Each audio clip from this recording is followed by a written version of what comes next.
મારું નામ પ્રજાપતિ અંજલિબેન કમલેશભાઈ છે. આજે હું ધોરણ 11ના નામાના મૂળ તત્વો વિષયમાં શ્યામ ફલક કૌશલ્યનો પાઠ આપીશ.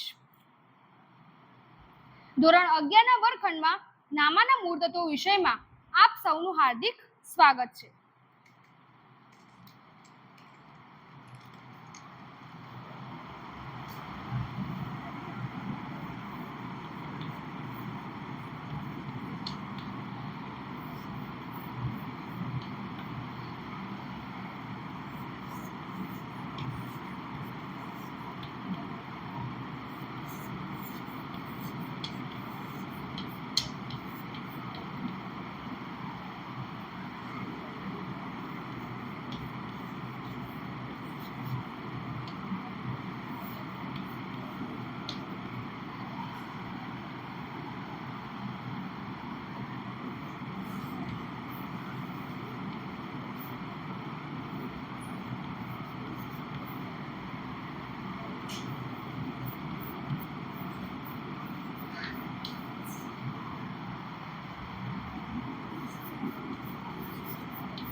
મારું નામ પ્રજાપતિ અંજલિબેન કમલેશભાઈ છે.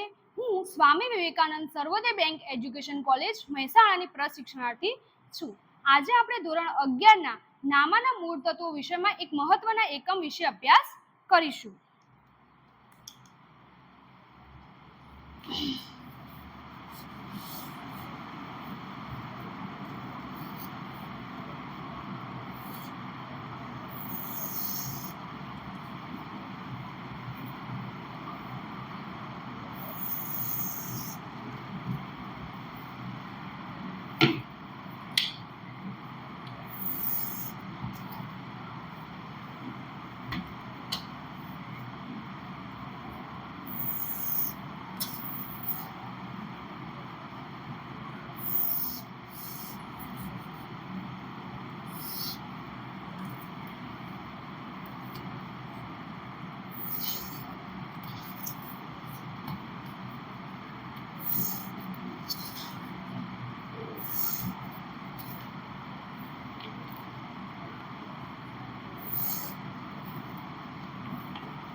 નમૂનામાં સૌપ્રથમ જે વ્યક્તિના ચોપડે વ્યવહાર લખાયેલો હોય તે વ્યક્તિની આમનોંધ લખવામાં આવે છે. તો આ વ્યવહાર રમેશભાઈના ચોપડે લખાયેલો છે, તો આપણે સૌપ્રથમ લખીશું શ્રી રમેશભાઈની આમનોંધ.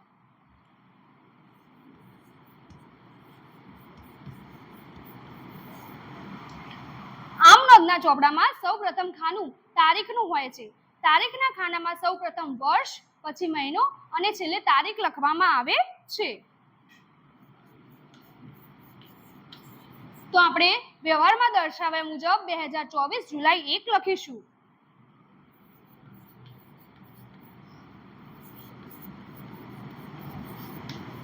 ત્યારબાદ બીજા નંબરનું ખાનું વિગતનું ખાનું હોય છે. વિગતના ખાનામાં સૌપ્રથમ લીટીમાં ઉધાર જમાના નિયમો પ્રમાણે જે ખાતું ઉધાર થાય છે તે ખાતું નોંધવામાં આવે છે. તો વ્યવહારમાં દર્શાવ્યા મુજબ પ્રજ્ઞાને ₹4,000 નો માલ વેચ્યો છે, તો પ્રજ્ઞા ખાતે ઉધાર થશે.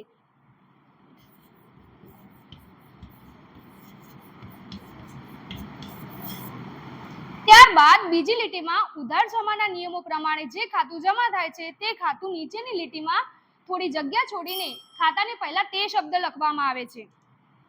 તો આપણે લખીશું તે વેચાણ ખાતે.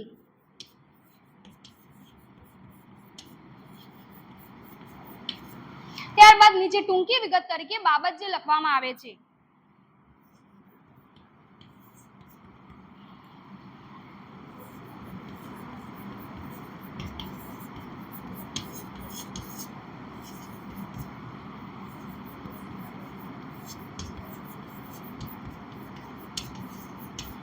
ત્યારબાદ ત્રીજા નંબરનું ખાનું ખાતાવહી પાના નંબરનું હોય છે, જેને ટૂંકમાં ખાપા તરીકે દર્શાવવામાં આવે છે.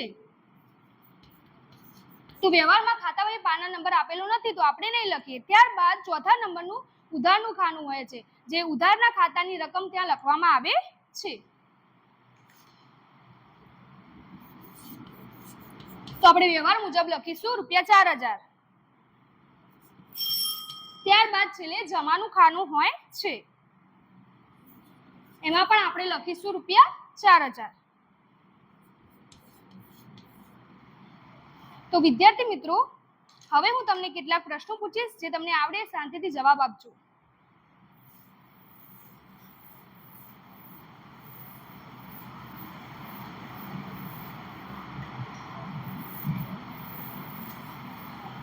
આમનોંધમાં સૌપ્રથમ ખાનું શેનું હોય છે?